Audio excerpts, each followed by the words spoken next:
भगवान यमुना जी के किनारे खेलने चले जाते हैं, बालकों के साथ खेलते हैं।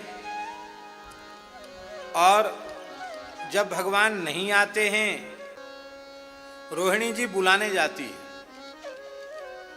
और भगवान नहीं आते, कृष्ण बलराम।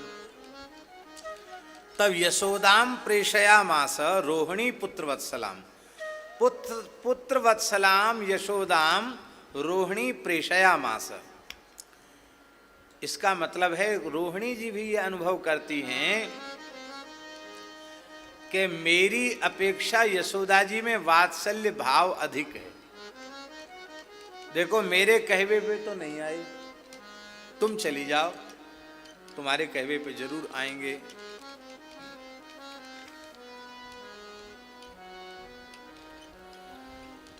अब यशोदा जी भगवान को बुलाने गई। यशोदा जी की झांकी का दर्शन करें। क्रीडन्तं सासुतं बालैः अतिबेलं सहाग्रजम् यशोदा जोहवीत् कृष्णं पुत्र स्नेह स्नुतस्तनी। अतिबेलम, समय का अतिक्रमण हो रहा है, विलंब हो गया।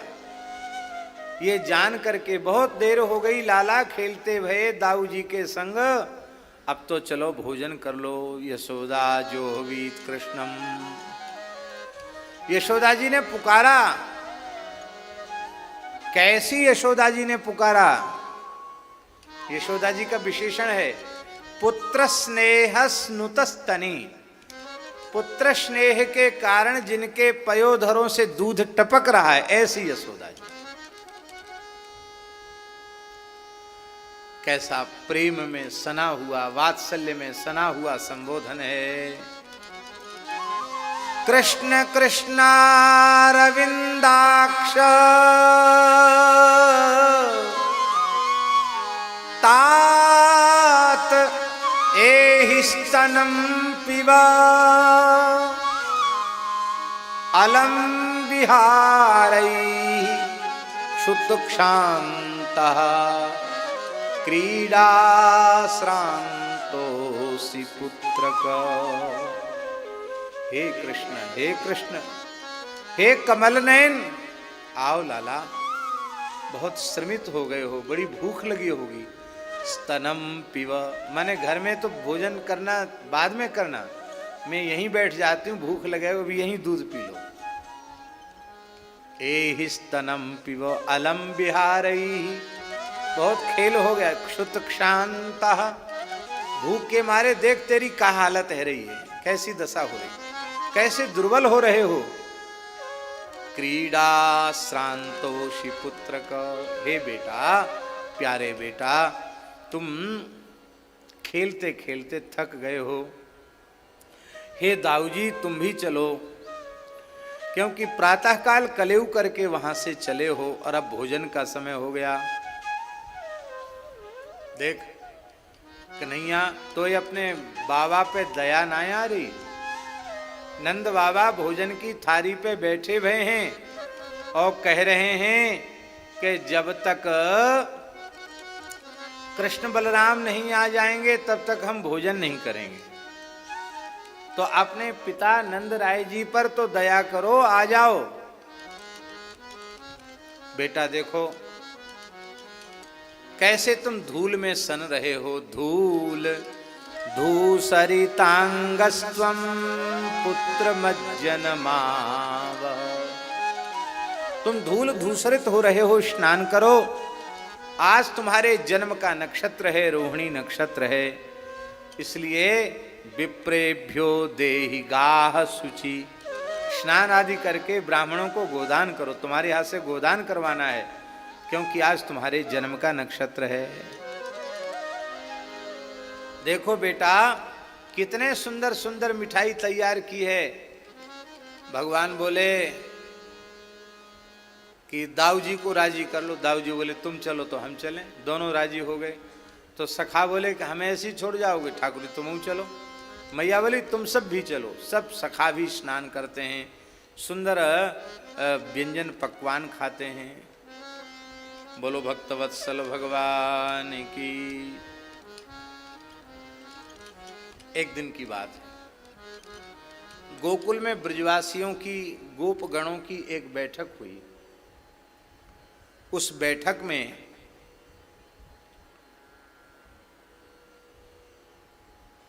एक चर्चा उठी कि जब से नंदालय में बालकृष्ण का प्रादुर्भाव हुआ है, दाऊजी पधारे हैं, तब से गोकुल में कंस के द्वारा भेजे गए राक्षसों के उपद्रव बढ़ गए हैं।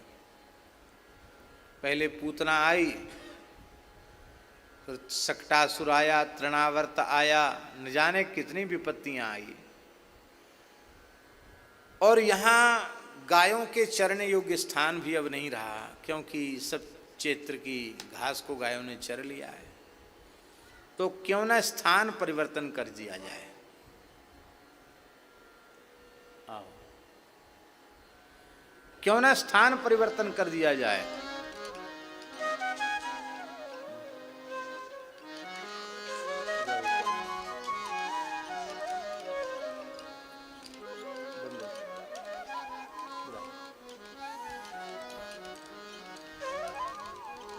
क्यों ना स्थान परिवर्तन कर दिया जाए। बोले ठीक है, कहाँ चलना चाहिए? उन गोपों में सबसे बड़े बूढ़े थे सन्नंद। तो सन्नंद ने कहा कि वृंदावन धाम की बड़ी महिमा है, हमको यमुना पार करके वृंदावन चलना चाहिए। गोकुल उधर है, वृंदावन इधर है। सब वृंदावन आने के लिए तैयार हो गए। भगवान वृंदावन में आ गए। एक दिन ठाकुर जी रोने लगे। मैया बाबा व्याकुल हो गए। लाला काय को रो रहे हो? बाबा अब मैं बहुत बड़ो है गए, माखन खाए खाए के बहुत पुष्ट है गए हूँ, मोटो है गए हूँ। अब मैं गैया चराऊंगा। बाबा बोले रे लाला, ग्वारिया को बालक गैया ही चरावेगो और कहा करेगो? पर अभी बहुत छोटो है, कछु दिन बछड़ा चराए लायो कर सखान के संग। ठाकुर जी बोले ठीक है। तो वत्स पालऊ बभूवतुहु, कृष्ण बलराम दोनों वत्स पाल हो गए, बछड़ा चराने का की लीला करने लगे। और बालक कैसी कैसी लीलाएं करते हैं उसका भी कुछ श्लोकों में वर्णन किया गया है। क्वचित बादयतो वेणुं क्षेपणै क्षिपतः क्वचित, क्वचित पादैः किंकणीभिः, क्वचित कृत्रिम गोवृषैः,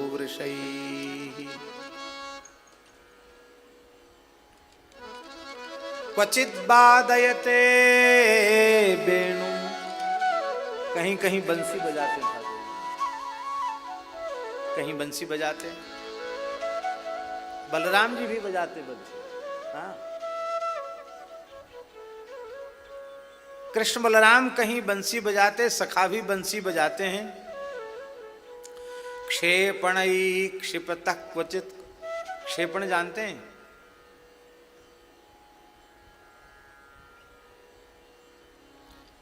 एक रस्सी का गोफना जैसा बनाते हैं और उसमें मिट्टी का ढेला ऐसे रख के घुमा के ऐसे फेंकते हैं, उसको संस्कृत में क्षेपण कहते हैं, कहीं कहीं गुलेल भी कहते हैं।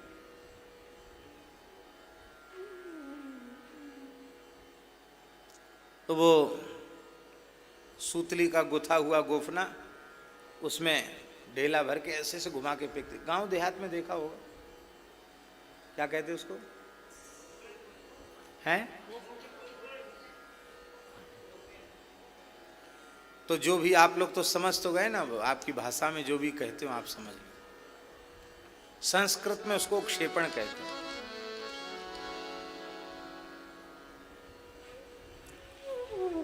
वो भी करते हैं, निशानेबाजी भी करते हैं। क्वचित पादैहि किंकणी भी, सब सखाओं के गले में चरण में नूपुर बंधे हैं, कमर में कौंधनी है, उसमें रुंझुन लटके हैं, उनको बजा बजा करके सखा ठाकुर जी के साथ नाचते हैं। क्वचित कृत्रिम गोवृषैहि, ठाकुर जी बछड़ा बन जाते हैं, डहकते हैं, बछड़ा जैसे चलते हैं, उचकते हैं, उछलते हैं, बिचकते हैं। बिचकना जानते हैं ना, जैसे एक एक दूसरे को देख के बिचकने लग जाए, ऐसे बिचकते हैं महाराज। तो कृत्रिम गोवृषैहि, नकली बछड़ा बन करके डहकते हैं, बिचकते हैं। इस तरह से भगवान वृषभ बन करके उछल कूद करते हैं।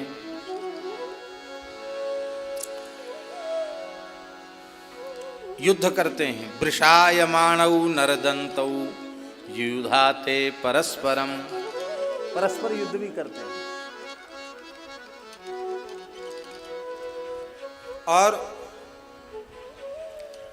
ठाकुर जी बछड़ा बछड़ा खेल रहे थे, तब तक एक कंस का भेजा हुआ राक्षस भी बछड़ा बन के आ गया, वत्सासुर।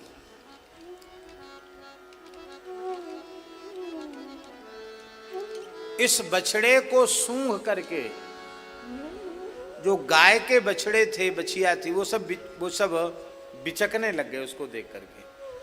इन गायों को बड़ा ज्ञान होता है, भले वो गाय बछड़े के आकार में था, लेकिन सूंघ कर पहचान गए कि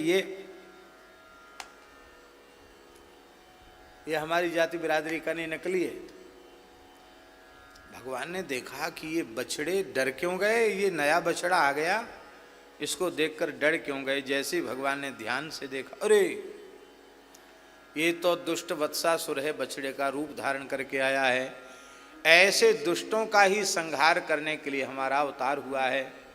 तब भगवान ने गृहीत्वा परपादाभ्याम सहलांगूलमच्युतः भ्रामयित्वा कपित्थाग्रे प्राहिणोद्गत जीवितम् स कपित्थैर्महाकाय पात्यमानैः पपात। इस वत्सासुर के निकट जब भगवान श्री कृष्ण पहुंचे तो उसने पिछले पैरों से भगवान पर प्रहार किया, दुलत्ती मारी। भगवान बोले, भैया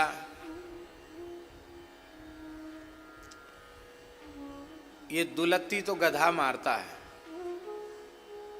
घोड़ा गधा ये दुलत्ती मारते हैं, गाय बैल भी लात मारते हैं, लेकिन एक साथ दोनों पैर नहीं उठाते, एक लात मारेंगे, दोनों एक साथ एक सी गति से फेंकें, ऐसा नहीं होता है प्रायः, एक पैर उठाएंगे। इसने दोनों पैर उठाकर ठाकुर जी के वक्षस्थल पर प्रहार किया। भगवान ने छाती तक पैर आए, भगवान ने पैर पकड़ लिए, पूंछ के सहित पैर पकड़ लिए, घुमाया, बड़े वेग से घुमाया भगवान ने, और कपित्थ वृक्ष के मूल में इसको जोर से पटक दिया। इसके प्राण पखेरु उड़ गए, विशाल राक्षस देह इसका प्रकट हो गया। देवताओं ने आकाश से पुष्पों की वर्षा की। देवाश्च परिसंतुष्टा बभूवुः पुष्पवर्षिणः, क्योंकि देवता इस वत्सासुर के भय से भयभीत रहते थे। आज इस दुष्ट के मर जाने पर देवताओं ने आकाश से पुष्पों की वर्षा की है। ग्वाल बाल जय जयकार करने लगे। और ठाकुर जी ने कही,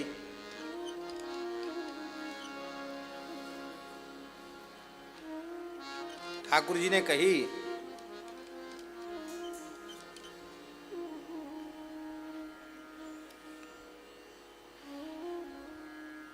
सखाओं ने कही ठाकुर जी से कि देखो लाला,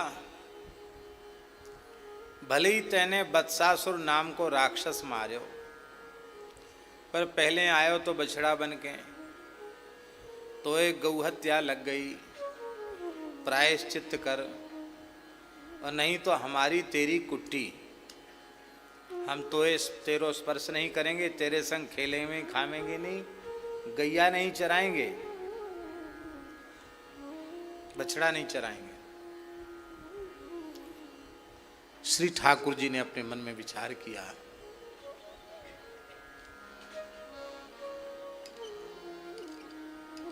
यद्यपि हमने असुर संहार किया है, लेकिन मेरे गोभक्ति के आदर्श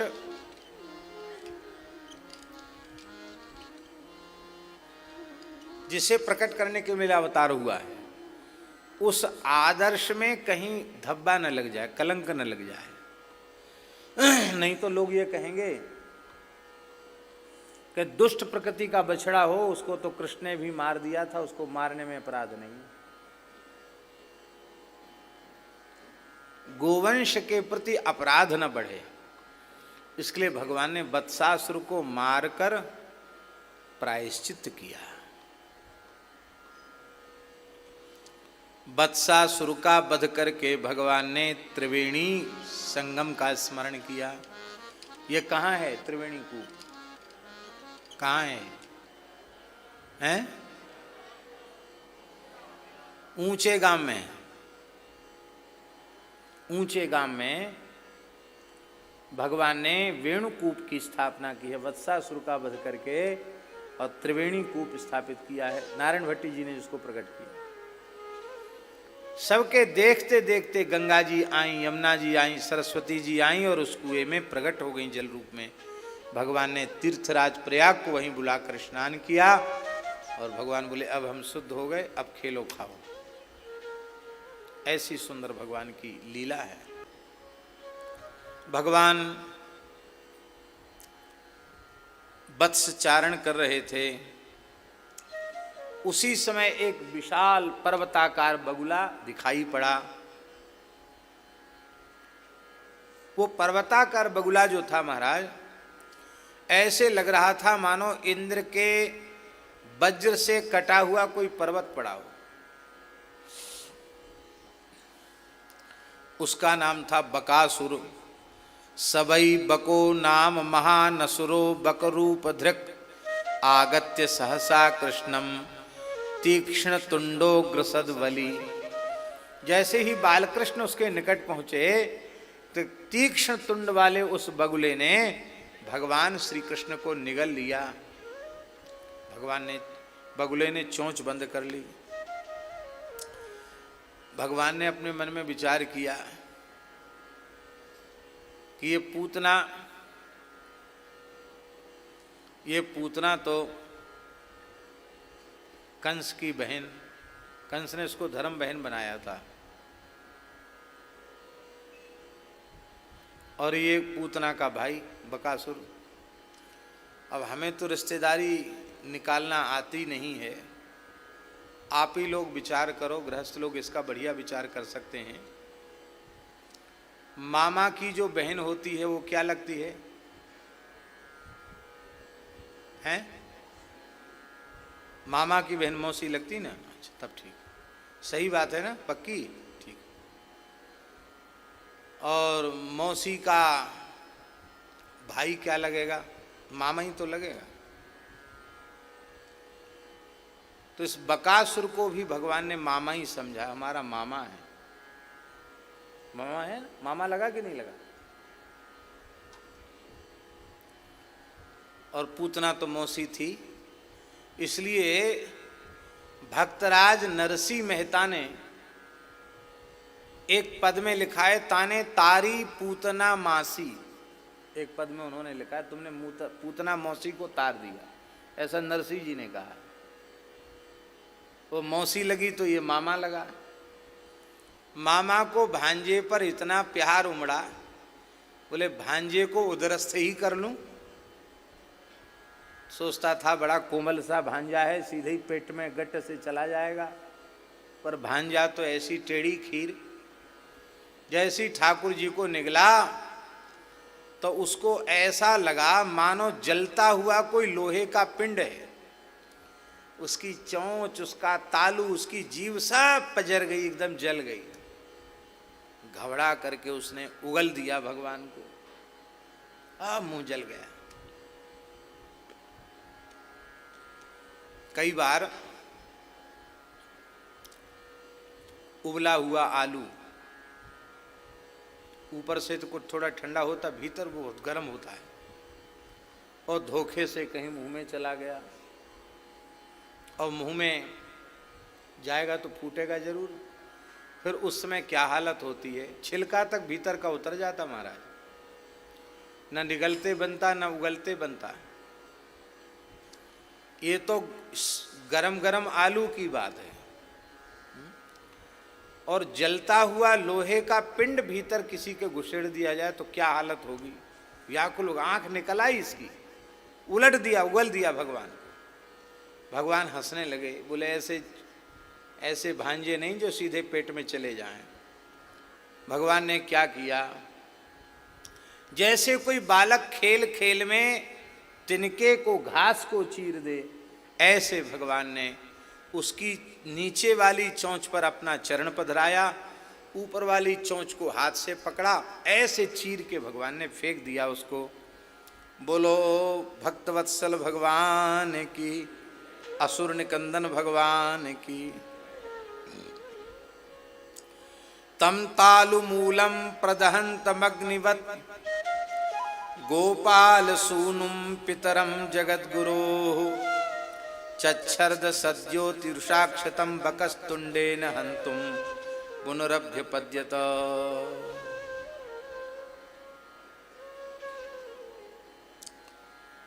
ऐसे बक दैत्य का पश्यत्सु बालेषु ददार लीलया, मुदावहो वीरणवद दिवौ कसाम।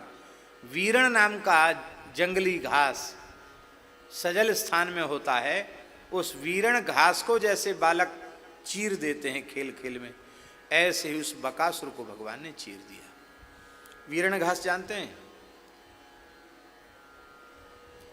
हरी हरी मोटी घास, पोड़ा कहते हैं उसको कहीं कहीं, और उसको ऐसे चीरते हैं बच्चे, खेलते हैं उससे। एक आगे का भाग पकड़ लेगा, एक ऐसे भाग पकड़ लेगा। तो गांव में छोटे छोटे बच्चे खेलते हैं तो कहते हैं हमारी भैया के क्या होगा, हमारे भैया के बेटा होगा, मतलब कि बेटी होगी। तो उसको ऐसे चीरते हैं, पल्ले जैसी आकृति बन जाती तो बच्चे कहते हैं बेटा होगा, और वो पल्ला नहीं बने तो कहते हैं बेटी होगी। ऐसा गांव में। तो जैसे बच्चे खेल खेल में उस वीरण नाम के घास को चीरते हैं, ऐसे ही बालकृष्ण प्रभु ने खेल खेल में इस बकासुर का उद्धार कर दिया। आकाश से देवताओं ने पुष्पों की वर्षा की, समा किरण नंदन मल्लिका भी, नंदन वन के पुष्पों से भगवान के ऊपर पुष्प वर्षण किया, भगवान का जय जयकार किया। ग्वालवाल भगवान की लीलाओं को आकर के सुनाते हैं।